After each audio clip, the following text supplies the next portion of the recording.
says he will step down from his leadership post at the end of July. He lost in a primary election last night to a Tea Party Republican. So is the Tea Party back? Did it ever leave? Our political reporter, Charmin Cicchetti, takes a closer look. The unexpected and resounding defeat of Eric Cantor is giving new energy to the Tea Party, and it's raising the question, is the Tea Party making a resurgence? So, as far as people writing the obit for the Tea Party? Definitely wrong. Definitely wrong.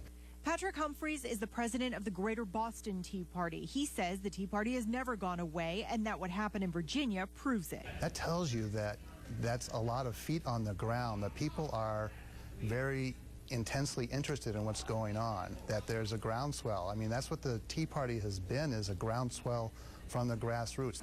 I don't know. I mean, I think, one election is one election. I mean, when the Red Sox win one game or lose one game, nobody likes it, but there's always another day, and it's the same thing here. Massachusetts Democratic Congressman Mike Capuano, who is up for re-election this fall and isn't facing a challenger from either party, tells us he's not at all convinced the Tea Party is coming back strong. Up until now, the series of elections have seemed to be that the Tea Party was not dying, but, fading away, maybe getting morphed into a more mainstream type of situation. This may well be, it could be a turning point, it could be a dying last gasp, but only time will answer that. It's no secret Republicans are not strong in deep blue Massachusetts. In fact, 5 out of the 9 members of Congress are running unopposed. Though Humphries believes Tea Party Republicans could make gains this fall, he admits organizing is a struggle in this state. It's not as cohesive as it could be. David Brat only raised a couple $100,000 to Eric Cantor's $5 million, which gives hope to those challengers who can't raise a lot of money.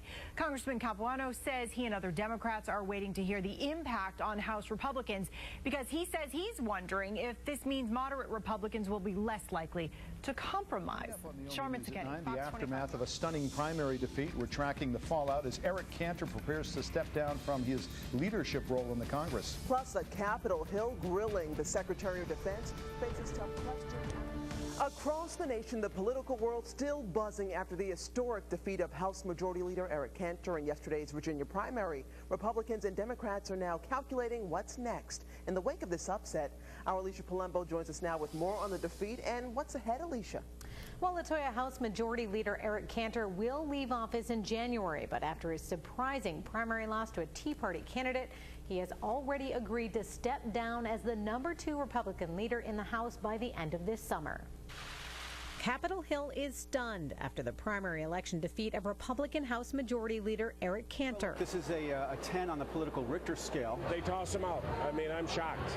Cantor lost after he was labeled a compromiser, a sentiment he defended Wednesday. I've always said that there should be and is common ground if we would just allow ourselves to work together. Cantor is the first House Majority Leader to lose a primary ever. He says he will step down as Majority Leader by August.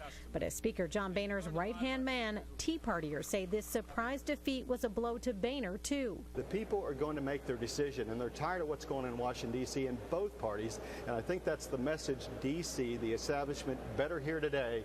Tea Party activist and college professor David Brat may have pulled off this upset by making immigration the big issue and by claiming Cantor backed amnesty.